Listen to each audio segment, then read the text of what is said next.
Hey, good morning everybody, and welcome to another episode of Conversations Over Cars. My name's Tim Winkeler, President and CEO here at VIP Tires and Service. Today we have the pleasure of being in sunny Belfast, Maine. And we're here at our shop in Belfast, and we're going to be speaking with our manager here in Belfast, who also happens to be a Master ASE Certified Technician, Ray Buzzell. And today's topic is going to be flat tires. All about flat tires, what happens when you get one, how do they get repaired, why can't mine get repaired. We got a great group of questions that we've gotten from you folks out there, and we're going to let Ray educate us all about tires and all about flat tires. So let's take a walk into the shop here and go meet Ray and talk a little bit about tires.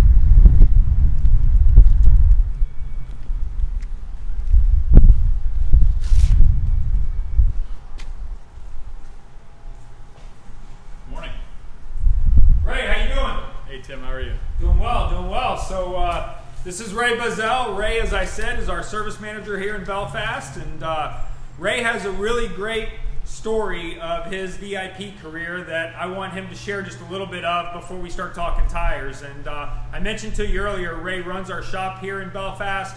Ray's a Master ASE Certified Technician, and Ray, tell everybody sort of, what positions have you held and how'd you get your career started at VIP? So I started at VIP when I was still in high school, and I was hired on as a seasonal installation technician. So, changing tires over for the, our seasonal winter tire changeover season. Through that, I was able to get certified in, ASE certifications, master certification.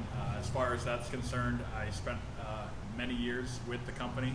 I've been in the automotive industry for 13 years. 8 of those years I've spent at VIP.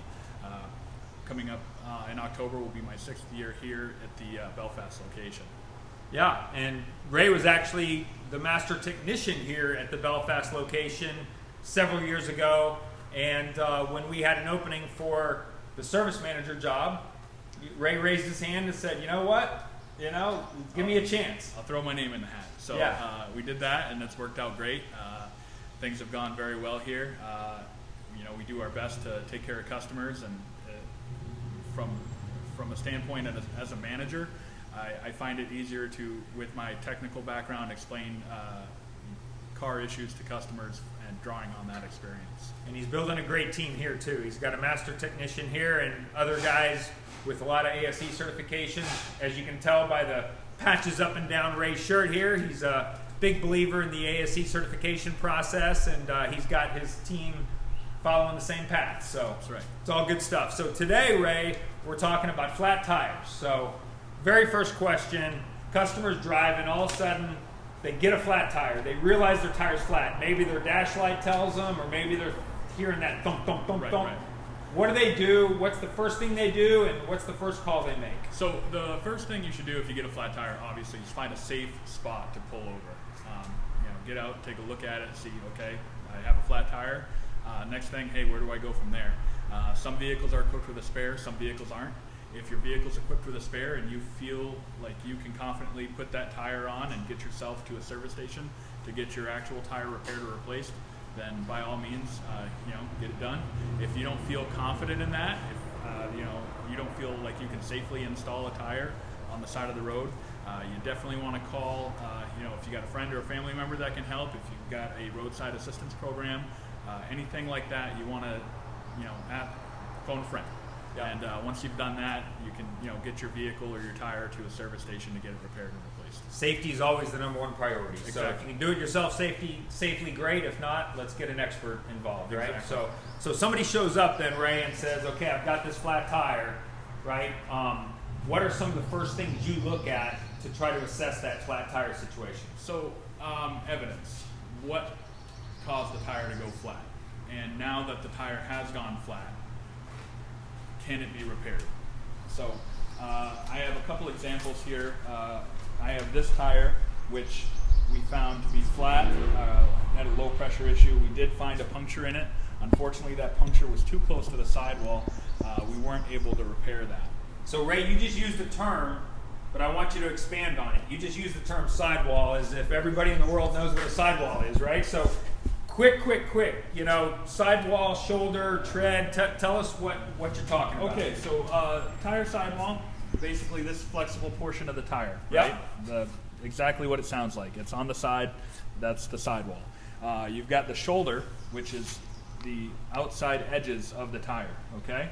And then the center tread portion. Perfect. When repairing a tire, unfortunately, if you have a puncture that close to the sidewall, you cannot safely patch that tire. When you're repairing a tire, what you're doing is you're cleaning that injury out so that you can adhere a patch to the inner liner of the tire. And when you're that close to the sidewall, you don't have a perfectly smooth flat surface. Plus then we get into the actual inner construction of a tire, the woven steel and nylon belts that are in the tread portion, which you have different construction from the tread section to the sidewall section, and because of those differences, it makes it impossible to patch a tire safely when it's that close to the sidewall area. And not to mention just in the shoulder that close to the sidewall, but the sidewall itself, right? Lots of us have hit a curb and have had a puncture in a sidewall. Right. That's a no-no. That you cannot repair you cannot safely repair an injury to a sidewall of the tire. Right. So, okay, so this one over here though, we got the repair, the puncture itself is in the tread portion, so this one's good to go, right? So again, we're talking cause and effect, right? So the root cause of this issue was a puncture to the center of the tread. Now normally, had this been caught, you could have repaired that and had that tire back in service without any safety concerns. Unfortunately, this tire was run low on air, and as a result of that, you actually see this material here, which is a part of the inner liner of the tire that's been worn away from the sidewall being folded from being run with low air pressure. The other situation that's developed here is that crease, which is where the tire was run low on air, is actually worn into that. The inner liner is worn away, and it's actually into the steel and nylon cord you can see there. So that's actually compromised the structural integrity of this tire's casing, and you would not be able to put that tire back in service, unfortunately. So all of these things, the inspection, the diagnosis, basically trying to figure out what happened, right? Right. That's the real first step is what happened to this tire. Once we figure out what happened, to Ray's point, sometimes an apparent repairable puncture may not be safely repaired because there's been other structural damage. Right, and that's another reason why we do the type of patches that we do. So this here is a tire patch, and we do internal single-piece patch repairs. Now, the reason for that is to install this patch, you actually have to break the tire down off of the wheel, dismount it, and then run the patch. Or there's a little bit of detail work. You know, you scrape the silica off the inner liner, you clean that inner liner and buff it and make sure it's a smooth surface to adhere a patch to. But the benefit to that is when you're doing an internal patch repair, you're getting the tire off the rim and you're able to inspect the inner liner for other injuries to the tire. And of course, that's what we found with this tire, and we were unable to repair it. So Ray, that's a great segue. Where do all of us at VIP learn about proper tire repair? We go through a rigorous training associated with the Tire Industry Association, or TIA. And what TIA is, or the Tire Industry Association, is an international organization that basically represents all segments of the tire industry. But more importantly, they set the standard for mounting, balancing, repairing, and installing tires safely. We, as a company, have chosen to get all of our technicians and even counter staff TIA certified. And to be TIA certified, you actually have to, we'll say, comprehend the technical portion of tire service well enough to pass an exam, and then follow that up with a hands-on skills demonstration in front of an advanced level instructor. Yep. So it's hands-on and it's classroom. Right. Yeah. So it's a pretty rigorous test, and not everybody passes the first time. Not everybody passes the first time. Not everybody passes the second time. But Yep. we find it important enough to invest in our people to push that certification and make sure that maybe you didn't pass it. Hey, let's go back to the drawing board. Let's find out what our weak points are. Learn that stuff and again comprehend it. That way, when you're out in the field and you're servicing our customers' tires, we're doing it safely and properly so that when we patch a tire, it's worry free.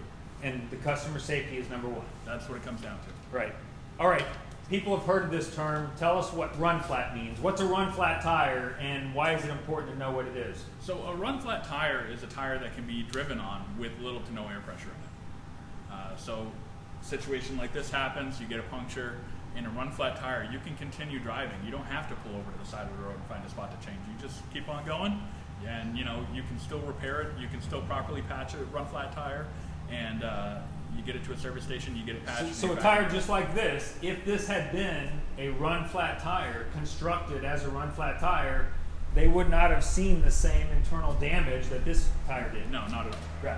Right. Yeah. And the benefit to a run flat tire, not all vehicles these days come with a spare tire. A lot of vehicles do have a temporary use spare, some have a full-size spare, but some don't have a spare at all. Yeah. So if you own a vehicle that doesn't have a spare tire, or maybe you do have a spare tire, and again, we get back to not being confident in changing that tire on the side of the road, or maybe you don't have access to a roadside assistance program, or somebody that can help you change a tire, a run flat tire might be an option to think about. Absolutely. Great tip. So what are the kind of things we should do to avoid flat tires if we're out driving around?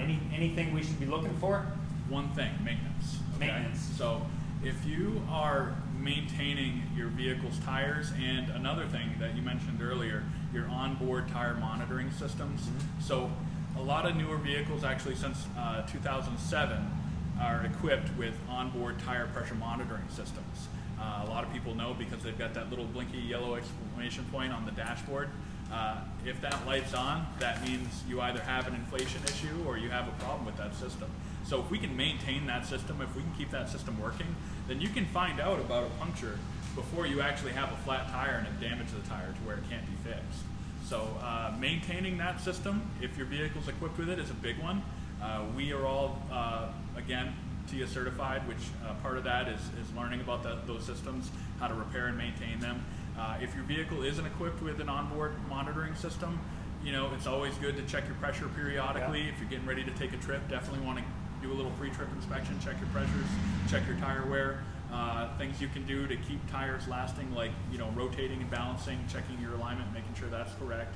If those things are done, you'll find, I'll say it, an ounce of prevention is worth a pound of cure. And if you can catch an issue before it becomes a problem, then it's a lot less expensive to fix and a lot less of a headache. Absolutely. All right. Another question for you here. So a lot of people, whether they get their tires at VIP or some other place, they hear the term road hazard protection or road hazard insurance. Yep. Here at VIP, we call it Tire Maintenance Plus. Yep. Right? So tell us what exactly is a road hazard and what is the benefit of having a road hazard program or a tire maintenance program with your tires? So our VIP tire maintenance program basically covers tire maintenance for when you purchase that program with your set of tires, you're basically covering all future maintenance items associated with that tire for the life of the tire. So there's a huge value in it. A lot of people look at it as an added cost, but if you think about what's up ahead, what you're going to have to be dealing with, rotating, balancing, all that stuff. All of these things, rotating, balancing, puncture repair. Yep. The other thing, as Tim said, the road hazard, so it's exactly what it sounds like. There's a hazard in the road that's caused your tire to be damaged. Now, let's say you have a situation like this where this was a non-repairable puncture. When you purchase that tire maintenance plan, basically within the first 6 months of you paying for your tire, if your tire is damaged and can't be repaired, we'll replace the tire for free. Now, as far as examples go, if that tire 2 years from now is not punctured and not repairable, and let's say it's halfway worn. Halfway worn, easy math, I like it. Yeah. So you would only have to pay for half a tire. Right. So you basically get a prorated credit because of that. Yeah. So it's a huge value. The maintenance plan covers so many things. I mean, it covers the repairing, the road hazard, the balancing, the flat repairs. If you own 2 sets of tires, you have a set of studs you run for the winter and a set of all seasons that you run during the summer. The huge benefit to that is getting your tires changed out from summer to winter or winter to summer at no cost. Never pay for balancing. Other places charge balancing. We don't. That's true. If you have the tire maintenance plan. It's a huge value. I can't tell you enough how important that is. All right. Okay, our last question is sometimes a touchy one. Okay. All-wheel drive vehicle. Okay. I just had this tire happened on my car, and it's an all-wheel drive vehicle, and my tread's down to 4/32. What's my situation? So what we do is we align ourselves with manufacturer guidelines, right? Because they engineered the vehicle, and they know what the limitations are on those, mechanical components, right? So if the manufacturer says they don't want more than 2/32 differential across the 4 tires, then we're gonna side with them on that. Yep. Now, so what does that mean for me? I have a tire that has to be replaced. so you have a tire that needs to be replaced. The other tires on the car are half worn. The situation is that you're gonna have to replace all 4. Nobody wants to hear that, but it's an unfortunate truth. What happens if I don't? What happens if I only put 1 new tire on? So again, we're getting into mechanical components. When you Yep. have 1 tire or 3 tires that are halfway worn and 1 tire that's brand new, they're going to be rotating at different rates. Yep. Now, because of that, it's going to bind. It's going to cause issues in mechanical components such as transmissions, differentials, clutches, things of these sorts. And I can tell you, tires, they're definitely an expense. Some can be more expensive than others, but when we talk about replacing a transmission or a differential, the cost does not compare. It's not worth it. So. And that's the reason our policy is what it is to your point, we follow the manufacturer's recommendation. Right. If this is what Subaru says the spec is, we're going to make sure your tires are within the Subaru spec. Right. And the reason we do that is to protect your Subaru. Right. We don't want, we want to educate you as to, what those guidelines are so that you know how to best maintain your vehicle. And the way to do that is to look at what the engineers that design that vehicle, what they have set for an expectation of, servicing and maintaining. That's awesome. So we've got a couple questions. Okay. And so one of them was about all-wheel drive, and they wanted to know what was the cutoff on the tread to having to replace, the difference. So it's different manufacturer to manufacturer. I can tell you, as Tim said with Subarus, the specification is 2/32 of an inch. Difference. Yep. Other manufacturers have different specifications.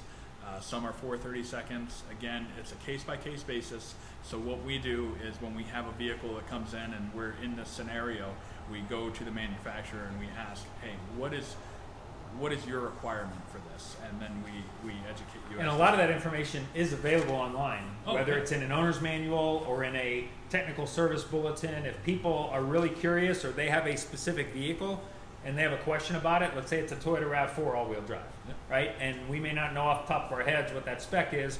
You can get online and you can find that information. Yeah, there's a lot of ways to find that information.